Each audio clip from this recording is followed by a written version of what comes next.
आज हम डिस्कस करेंगे पीएमएस के कंपलसरी सब्जेक्ट्स के बारे में। तो 6 कंपलसरी सब्जेक्ट्स होते हैं पीएमएस के। पहले उनकी डिटेल में बाद में जाएंगे, पहले देख लेते हैं कि कौन कौन से होते हैं। सबसे पहले नंबर पे इंग्लिश ऐसे होता है 100 मार्क्स का। उसके बाद English precis comprehension and translation आ जाता है, ये भी 100 मार्क्स का है।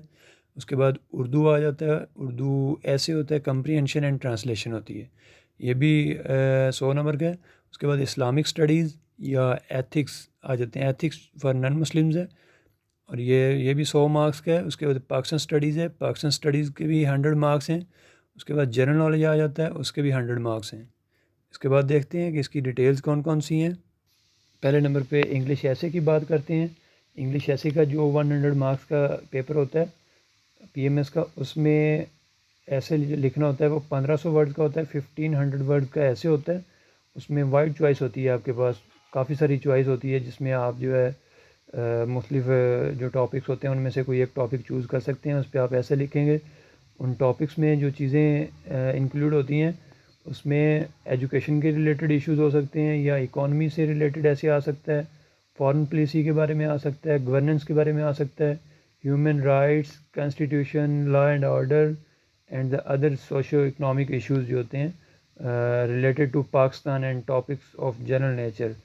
ये जो टॉपिक्स हैं ये आ सकते हैं इंग्लिश ऐसे में। और इसमें जो चीज़ स्टूडेंट की एग्ज़ामिन की जाती है, इसमें जो है ना एग्ज़ामिनेशन जो स्टूडेंट की जाती है वो आर्टिकुलेशन होती हैं कैंडिडेट्स की, ठीक है। उसके एक्सप्रेशन होते हैं कि किस तरह का एक्सप्रेस कर रहा है स्टूडेंट, और correct use of English language, ये चीज़ें जो है इसमें स्पेशली तौर पे एग्ज़ामिन की जाती हैं। नेक्स्ट बारी आती है English precis comprehension and translation की। तो इसमें इंग्लिश प्रेसिज एंड कम्प्रीहेंशन का जो पोर्शन होता है इसमें स्पेसिफ़िकली जो टेस्ट की जाती है वो स्टूडेंट की या कैंडिडेट की एबिलिटी होती है टू हैंडल प्रेसिज राइटिंग, ठीक है, comprehension, syntax, translation, grammar, vocabulary, ये चीज़ें इसकी स्टूडेंट की या कैंडिडेट की स्पेसिफ़िकली एग्ज़ामिन की जाती हैं। उसमें देखते हैं कि प्रेसिज राइटिंग की जो चीज़ें होती हैं, प्रेसी में आता है एक पैसेज दिया जाता है, पैराग्राफ दिया जाता है, तो उसको जो है आपने प्रिसाइज़ करना होता है और उसको एक सूटेबल टॉपिक भी देना होता है। फिर बारी जो आती है वो कम्प्रीहेंशन की होती है। कम्प्रीहेंशन में आपको एक पैसेज दिया जाता है, ठीक है, तो उसमें आपने क्वेश्चंस को आंसर करना होता है। मोस्टली जो 5 क्वेश्चंस होते हैं जिनको आपने आंसर करना होता है। फिर ग्रामर एंड वोकैबुलरी की बारी आती है। तो इंग्लिश प्रेसी के पेपर की हम बात कर रहे हैं। ग्रामर एंड वोकैबुलरी की जब बारी आती है तो उसमें आपने correct usage of tense, articles, prepositions, conjunctions, punctuations, verbs, इन चीज़ों का आपने ख्याल रखना होता है। स्पेसिफिकली इन चीज़ों को एग्जामिन किया जाता है। फिर सेंटेंस करेक्शन की बारी आ जाती है। तो सेंटेंस करेक्शन में जो देखते हैं, सेंटेंसेस में be given each having a flaw in grammar, grammar में फ्लॉ दिया जाता है, ठीक है, उसको आपने करेक्ट करना होता है। उसमें स्पेशली जो है पंक्चुएशन और यूज़ ऑफ कैपिटल्स, इन चीज़ों में फ्लॉ होता है, ठीक है। तो candidates shall be expected to correct them without making unnecessary alteration, कोई भी गैर ज़रूरी जो तब्दीली किए बगैर आपने सेंटेंस करेक्ट करना होता है, अपनी तरफ से कोई चीज़ उसमें एक्स्ट्रा नहीं डालनी होती जो अननेसेसरी हो। उसके बाद grouping of words and pair of words आ जाता है। तो words chosen randomly may be given to that need to be grouped by candidates in pairs having similar or opposite meanings. Use of idiom and proverbs as may be clearly directed in the question. Antonym, synonym, etc. ये चीज़ें दी जाती हैं आपको। Words दिए जाएंगे काफ़ी सारे, randomly दिए जाएंगे, ठीक है, उनको आपने पेयर बनाने होंगे। तो पेयर ग्रुप बनाने होंगे, उनके ग्रुप जो होंगे वो पेयर्स की सूरत में हो सकते हैं, सिमिलर मीनिंग में या ऑपोजिट मीनिंग में। और यूज़ ऑफ एडियम्स, प्रोवर्ब्स, इन चीज़ों का अपने ख्याल रखना होता है। उसमें लास्ट पे जो चीज़ आती है इंग्लिश प्रेसी के पेपर में, वो ट्रांसलेशन का पोर्शन आता है। तो उसमें आपको शॉर्ट पैसेज दिया जाता है, एक पैराग्राफ दिया जाता है उर्दू में। तो उसमें इडियोमैटिक एक्सप्रेशंस होते हैं, तो उसको आपने एक्यूरेट ट्रांसलेट करना होता है इनटू इंग्लिश। नंबर 3 पे पेपर है उर्दू का। तो उर्दू में जो हमने पीछे इंग्लिश ऐसे और इंग्लिश प्रेसी का पेपर देखा है, उसी तरह सेम वही चीज़ें, सारी चीज़ें इसमें होती हैं। सिर्फ इंग्लिश ऐसे जो है वो 1500 वर्ड्स का होता है और उर्दू ऐसे जो है वो 1000 वर्ड्स का है। वीडियो सारी लंबी हो जाएगी अगर इसको भी डिटेल से डिस्कस करेंगे, क्योंकि इसमें भी वही चीज़ें हैं जो हमने इंग्लिश ऐसे और इंग्लिश प्रेसी के पेपर में जो चीज़ें देखी हैं। आगे बात करते हैं इस्लामिक स्टडीज़ के पेपर की, जो कि कम्बिनेशन है सब्जेक्टिव एंड ऑब्जेक्टिव का। मुस्लिम स्टूडेंट्स के लिए और नॉन मुस्लिम के लिए एथिक्स का पेपर होगा, वो भी सब्जेक्टिव एंड ऑब्जेक्टिव पे मुश्तमिल होगा। इस्लामिक स्टडीज़ में पहले देख लेते हैं। इस्लामिक स्टडीज़ में जो चीज़ें होती हैं वो इंट्रोडक्शन टू इस्लाम होगा, ठीक है। उसके बाद सीरतुन नबी होगा, उसके बाद early Islamic history up to खुलफाए राशिदीन तक अर्ली इस्लामिक हिस्ट्री होगी। फिर ह्यूमन राइट्स इन इस्लाम होगा, फिर इस्लाम एंड द वर्ल्ड होगा, फिर इस्लामिक कोड ऑफ लाइफ होगा।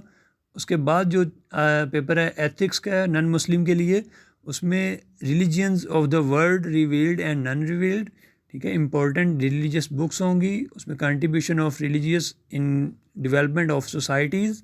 फिर एथिक्स एंड मोरालिटी का टॉपिक है, फिर ह्यूमन राइट्स एंड ऑब्लिगेशंस है, फिर कॉमनैलिटी इन रिलीजन्स है, फिर रेवलेशन है। पाकिस्तान स्टडीज़ की बारी आ जाती है, उसमें भी सब्जेक्टिव और ऑब्जेक्टिव दोनों होते हैं। उसका सिलेबस देखते हैं। सिलेबस में उसमें शामिल है मुस्लिम rule in subcontinent and its downfall, Muslim renaissance, reform and educational movements, Pakistan movement, role of sir Syed Ahmad Khan, Allama Iqbal and Quaid Azam in making of Pakistan. फिर land and people of Pakistan, geography, society, culture, natural resources, agriculture, industry, education. उसके बाद आता है Pakistan and the changing regional scenario.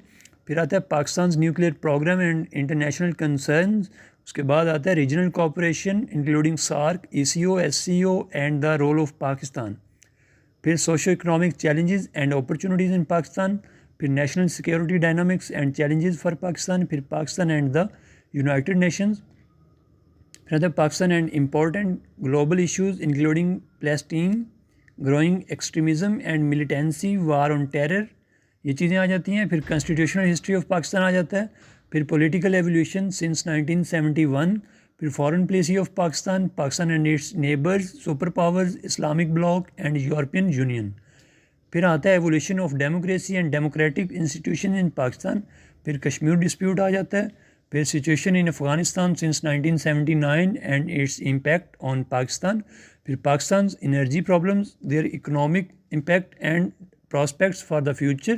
फिर socio-economic problems of Pakistan and strategies to deal with issues related to poverty, education, health, sanitation, empowerment of women and human rights।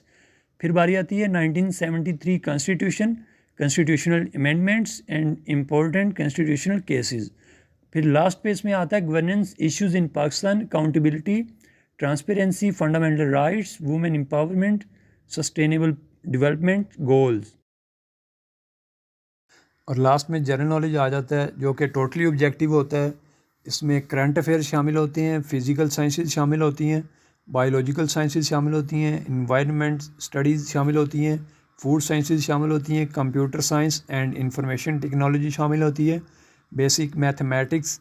और and पे 8वां जो number है, total 8 category में इसको divide किया गया है। 8वां नंबर है जनरल का, जो बाकी चीज़ें रह जाती हैं। और जनरल में famous scientist and their claim to fame आ जाता है। और दूसरे नंबर पे famous inventions, discoveries, scientific laws, theories and postulates आ जाता है। फिर units and instrument of measurement, ये सारी चीज़ें आ जाती हैं जो कि PMS के जनरल नॉलेज के पेपर में शामिल होती हैं।